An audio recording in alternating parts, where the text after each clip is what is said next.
नमस्कार दोस्तों, मेरा नाम है अम्बेडकर और आपका स्वागत है हमारे प्यारे चैनल अम्बेडकर सिंघानिया पर। दोस्तों, आप लोगों को बता दें कि दिल्ली एनसीआर में कोयले आधारित कारखानों पर सुप्रीम कोर्ट सख्त। इन्हें शिफ्ट करने और 300 किलोमीटर के दायरे में नए प्लांट खोलने पर केंद्र से जवाब मांगा। सुप्रीम कोर्ट ने दिल्ली एनसीआर में बढ़ते प्रदूषण पर सख्त रुख अपनाया है। कोर्ट ने सोमवार को केंद्र सरकार से पूछा कि क्या कोयले से चलने वाले उद्योगों को एनसीआर से बाहर शिफ्ट किया जा सकता है। Chief justice Suryakant, justice Joymalya Bagchi और जस्टिस विपुल एम पंचोली की बेंच ने दिल्ली से 300 किलोमीटर के अंदर नए कोयले आधारित पावर प्लांट खोलने पर रोक लगाने के प्रस्ताव पर सरकार से जवाब भी मांगा है। सुप्रीम कोर्ट ने कहा कि निर्माण और तोड़फोड़ डिमोलिशन से काम से उड़ने वाले धूल को कैसे रोका जाए, इस पर भी सभी पक्ष अपनी राय दें। इसके लिए वायु गुणवत्ता प्रबंधन आयोग CAQM ने कुछ उपाय समझाए। बेंच ने सभी पक्षों को 12 मार्च से पहले अपनी अपनी रिपोर्ट और प्रस्ताव सुप्रीम कोर्ट में जमा करने के निर्देश दिए गए हैं। कोर्ट ने कहा कि CAQM के सुझावों के आधार पर 12 मार्च को गाड़ियों से होने वाले एयर पॉल्यूशन के मुद्दे की जांच करेगा। एयर पॉल्यूशन केस में सुप्रीम कोर्ट ने कहा कि उत्तर प्रदेश, हरियाणा और राजस्थान सरकार एनसीआर में चल रहे कोयले आधारित उद्योगों और अन्य संबंधित लोगों के सुझाव आपत्तियां लेने के लिए सार्वजनिक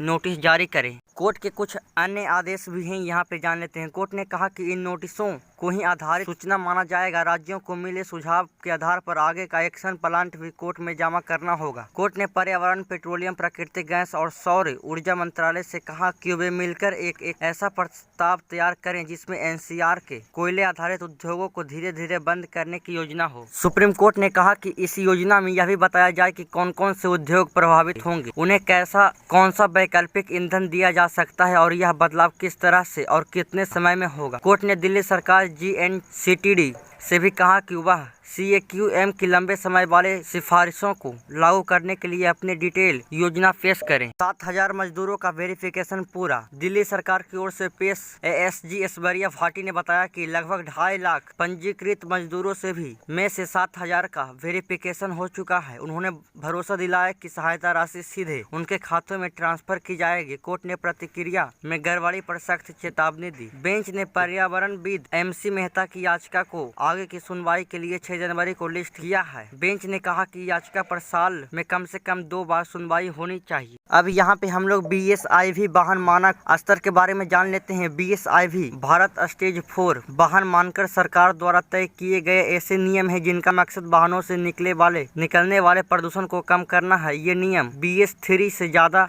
सख्त थे और 1 अप्रैल 2017 से पूरे देश में नए वाहनों पर लागू हुए। इसके तहत पेट्रोल और डीजल गाड़ियां से निकलने वाले धुएं जैसे नाइट्रोजन ऑक्साइड और पार्टिकुलेट मैटर की सीमा तय की गई और सल्फर कम वाला ईंधन इस्तेमाल किया गया। इससे प्रदूषण घटने में मदद मिली। हालांकि अब BS-VI इससे भी नए और सख्त मानक हैं। अब यहाँ पे हम लोग BS मानक कैटेगरी के बारे में समझ लेते हैं। BS6 सबसे नया और सख्त प्रदूषण मानक है। इससे गाड़ियों से बहुत कम धुआं और हानिकारक गैस निकलती है। BS6 गाड़ियां सल्फर फ्यूल और एडवांस टेक्नोलॉजी से चलती है। 1 अप्रैल 2020 की सभी गाड़ियां BS6 हैं। BS4 पुराने मानक वाली गाड़ियां हैं। ये BS6 की तुलना में सबसे ज्यादा धुआं और गैस छोड़ती है। 2017 में 2020 तक बेची गई ज्यादातर गाड़ियां BS4 हैं। BS3 2010 से पहले मानक वाली गाड़ियां हैं। ये ज्यादा धुआं और प्रदूषण करती हैं। 2010 से 17 के बीच की वे गाड़ियां जो BS4 में अपडेट नहीं हुई भी BS3 में आती हैं। इसी के साथ दोस्तों आप लोग बता दें कि दिल्ली में पॉल्यूशन 50% एम्प्लॉयज का वर्क फ्रॉम होम अनिवार्य। सभी दफ्तरों में सिर्फ आधे कर्मचारी जाएंगे। मजदूरों को 10,000 मुआवजा और सख्त होंगे नियम। दुनिया भर के शहरों एयर क्वालिटी मापन वाली स्विस कंपनी IQ एयर के आंकड़े में दिल्ली मंगलवार को दुनिया का तीसरे सबसे प्रदूषित शहर माना गया है। दिल्ली में जाने वाले प्रदूषण के चलते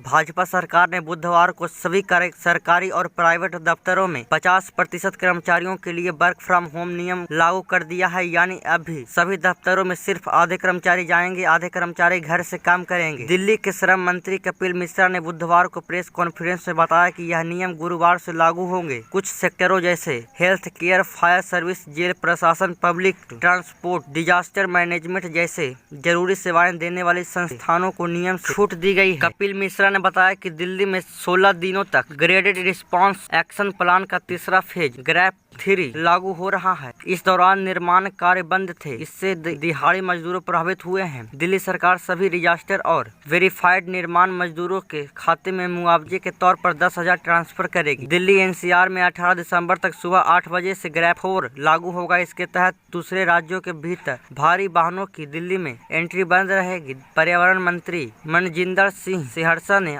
आरोप लगाया कि आप नेता जानबूझकर कचरा जलाकर प्रदूषण बढ़ा रहे हैं। अरविंद केजरीवाल से ऐसी गंदी राजनीति न करें। पॉल्यूशन कम करने का सरकार का अच्छा है उपाय। प्राइवेट गाड़ियों की संख्या कम करने के लिए सरकार का कार पूलिंग ऐप तैयार कर रही है। 70 मैकेनिकल रोड स्पीकर, 1000 कूड़ा वाहन और 300 वाटर स्प्रिंकलर तैनात होंगे। गड्ढों की निगरानी के लिए थर्ड पार्टी एजेंसी साल भर सर्वे कर फोटो और डेटा देगी। ट्रैफिक जाम के हिसाब से सिग्नल टाइम बदलने वाला इंटीग्रेटेड टैरिफ सिस्टम बनेगा। पॉल्यूशन हॉटस्पॉट पहचानने के लिए गूगल मैप से हटाई आप 100 जगहें चिन्हित होंगी। पब्लिक ट्रांसपोर्ट बढ़ाने के लिए 100 नई इलेक्ट्रिक बसें चलाई जाएंगी। दिल्ली में हवा बहुत खराब, दुनिया का तीसरा सबसे प्रदूषित शहर। दिल्ली में बुधवार को AQI यानी कि एयर क्वालिटी इंडेक्स 328 रहा। हवा का स्तर बहुत खराब श्रेणी में दर्ज किया गया है। शहर में सुबह से स्मॉग छाया रहा, हालांकि कल की तुलना में AQI 378 में हल्का सुधार हुआ है। सुबह 9 बजे तक 40 में से 30 स्टेशनों पर हवा बहुत खराब रही। बवाना से खराब सबसे ज्यादा AQI 376 दर्ज हुआ। कई इलाकों में स्मॉग और कोहरे की वजह से विजिबिलिटी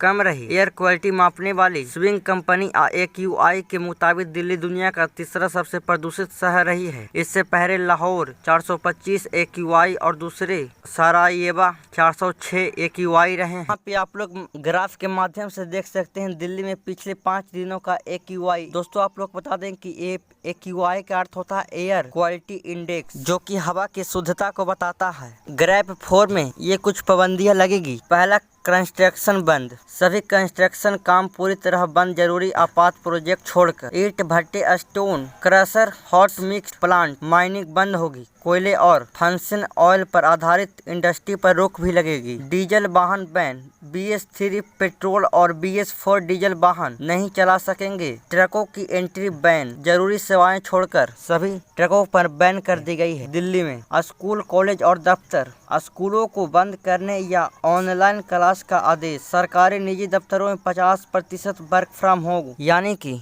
आधे मजदूर काम पर जाएंगे और आधे अपने घर से ही काम करेंगे। दिल्ली के पर्यावरण मंत्री ने प्रदूषण नहीं रोक पाने पर माफी मांगी। इस बीच दिल्ली के पर्यावरण मंत्री मनजीत सिंह सिरसा ने मंगलवार को प्रदूषण पर प्रभावी अंकुश नहीं लगाने पर माफी मांगी है। उन्होंने स्वीकार किया है कि प्रदूषण के कारण बच्चों की सेहत पर असर पड़ रहा है। सिरसा ने आरोप लगाया कि पूर्ववर्ती आप सरकार की नीतियां के कारण प्रदूषण समस्या बन गया है। इसी के साथ सरकार ने एक बड़ा निर्णय लिया है कि प्रदूषण कंट्रोल सर्टिफिकेट के बिना वाहनों को कल से फ्यूल नहीं भरा जाएगा, यानी कि जिसके पास प्रदूषण कंट्रोल सर्टिफिकेट नहीं होगा उस गाड़ी को डीजल या पेट्रोल नहीं भरे जाएंगे पेट्रोल पंप पर।